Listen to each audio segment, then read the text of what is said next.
everybody? June of 2000 here, coming at you with a movie review of Nicolas Cage, 8mm, with directing by Joel Schumacher and written by Andrew Kevin Walker from Seven. This is an criminally underrated film that is pretty terrifying and crazy at the same time. And it also stars Joaquin Phoenix, James Gandolfini, rest in peace, James Gandolfini from Tony Soprano. Yep, and Peter Stormare, great great villainous character actor. Like Peter Stormare is in a lot of Michael Bay movies. He's even in some. He's even in a few Coen brother movies too. Anthony Hill, of course, he was that dipshit captain of that cruise ship in Deep Rising, and he's also that doctor dude in Silence of the Lambs that Hannibal Lecter kills at the end of the movie. And of course, you get Chris Bauer, who's the machine character, definitely the most terrifying villain in the movie. And this movie is all about this character, Tom Wells, played by Nicolas Cage, out for this investigation that's going on because he's a private investigator. So he investigates on this film about this girl being butchered by this mass character, which we don't know who his name is yet until Joaquin Phoenix character Max reveals that he's called Machine. But he views the video of the girl being smacked, and then afterwards the mask character starts slashing and dicing her with a knife, and it really shocks him that he covers his mouth like, oh shit.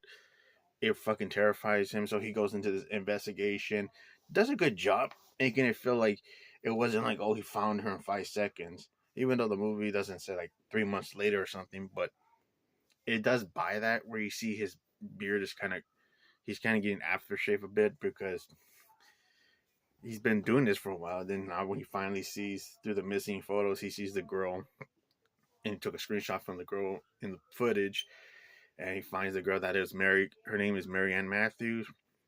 Goes to meet with her mom, talks about what happened the night she ran away in 1993,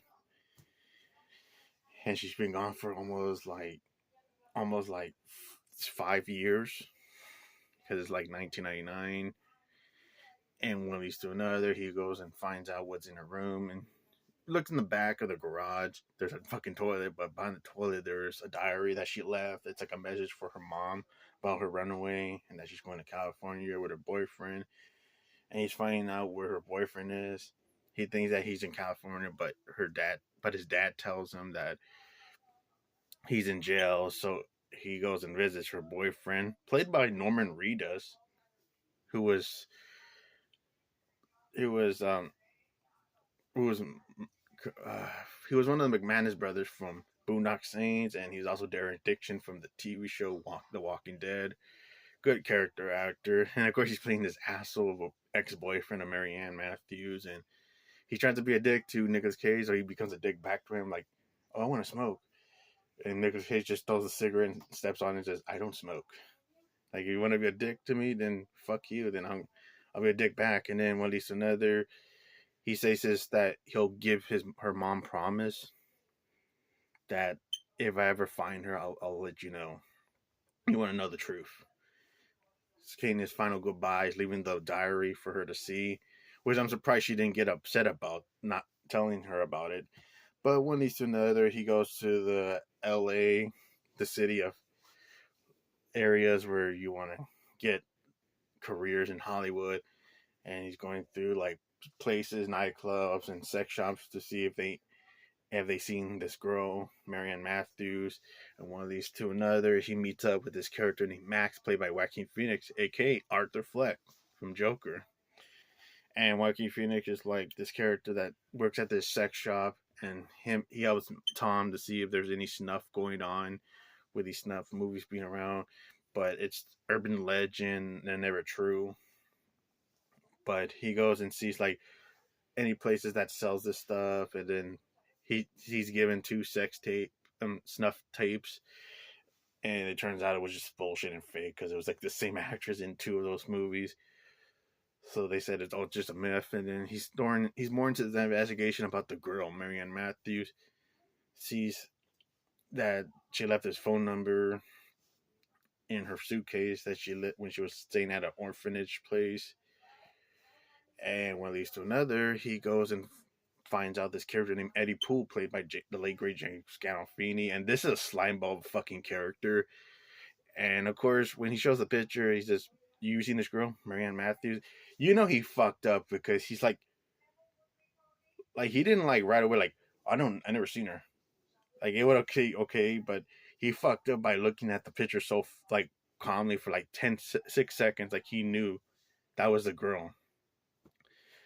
And because of course, Nicolas Cage is getting more information, he wires up his phone, hearing conversations until he like gives Eddie a warning, like you killed her, that girl, you and your friends, and now you're all fucked. You're all fucked. And then he hangs up, and then he wants to hear an answer, so he calls this person, and it's Peter Stormare playing this character Dino Velvet, who was like a gothic porn director in New York. And of course, he talks to Max, who this guy is, this Dino guy is. So they go to visit New York, see and investigate some of Dino Velvet's tapes, and one leads to another. He sees the mask guy, and he tells Max, "Who the fuck is that?" And he tells him, "Oh, it's Machete." No, Machine.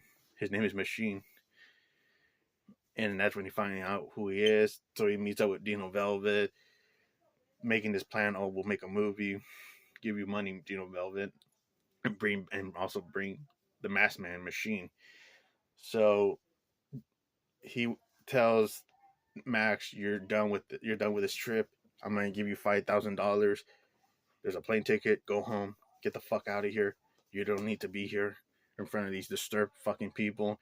Even though Max is kind of like denial about not leaving, but he kind of does fuck up because one leads to another. After they finish the conversation, Nicolas Cage is going to meet up with Dino Velvet at this abandoned warehouse, and then also Machine's there, and there's a bunch of knives. Dino's fucking training with a bow and arrow gun, and they got Nicolas Cage in knife point, cuffing him. James Gandolfini's there, punching him in the face, and also there's like this lawyer played by Anthony Heald, who was like the one that hired him to be in part of this investigation. And of course, it's revealed that he got paid more money than the other guys, than Dino and Eddie and stuff. So he pretty much fucked them over, because that's where you get this conversation after they grab the film. And also Max is shown that he fucked up and he didn't go back to California. And Machine beat him up. Then they kidnapped him, and he wants to let Max go if they get the film. And then, but Machine just says no and just cuts his throat, kills him. And they beat up Tom and cuff him to the bed again. And then they destroy the film, burning it, destroying existence of Marianne Matthew. And then he already like gives him into a fight where, oh, the lawyer Longdale fucked you over with $1 million, and then they get into a fight. He tries to like get them drop their weapons, but Dino kills Longdale with bow and arrow, and then Longdale shoots Dino in the neck. And then when he's another, they see that Nicolas Cage is trying to get escaped, so Machine and Eddie are trying to get him, but he punches Eddie, stabs Machine in the gut, shoots his cuffs off, so he runs the fuck out of there. Where Eddie's trying to chase him with a gun, and gets out of there, has his wife put into safety, and one leads to another.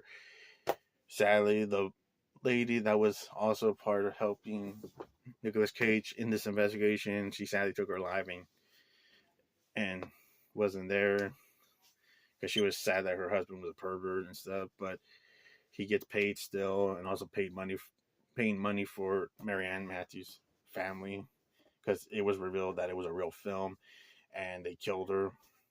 So he's going out for revenge telling his wife, "You got to stay there," and goes to L.A., beats the shit out of Eddie, and beats his ass where they killed her. Then he starts throwing shit at him after he beat the fuck out of him with a headbutt of the gun. And then, because after he revealed the news to her mom, and she broke down crying, and one leads to another, he beats the fuck out of James Gandolfini with the gun, and like full of rage. And of course, you see a shot of the gun being bloodied up, and it's like the movie does get kind of dark with the music. Like it feels like a horror movie, and he throws all this porn shit, all these porn image on Eddie's dead body that's bloodied and burns it up. Inferno. And his last victim is Machine, and he's the one that did the crime. He killed Marianne. So he's saved for last, and he's revealed to be this mama's boy character that lives with his mom and cares for her, lets her go off in Sunday day school. And when he's by himself, hears this eerie music, turns off, and then hears it.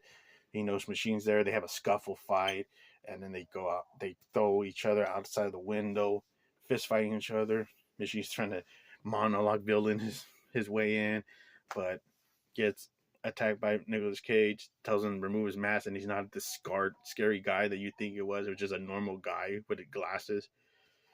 He was just fucked up in the head, wanting to do really mess up shit. And then he tries to like kill Tom Wells, but Tom Wells gets the upper hand and stabs him again, but in the chest, finally destroying. Tom Wells is fucking beat up, and he goes to the hospital, gets recovered, and he cries in front of his wife. And one leads to another. The next day, he gets a compliment letter from Marianne Matthews' mom that thanked him for telling her the truth, and also getting revenge on those guys that did horrible wrongs to Marianne, and that they were both the ones that cared about her. And he also smiles at his wife after he reads the message, and that ends the movie where he finally is revenge on that poor girl. And this is a pretty damn underrated thriller by Joel Schumacher. Rest in peace, Joel Schumacher. I know he gets a lot of shit on, but I like his movies. I know people shit on him because of Batman and Robin. I like his other movies. Like I like Falling Down, Phone Booth, The Game. Those are good shit. I even like Batman Forever. To me, that's better than Batman and Robin.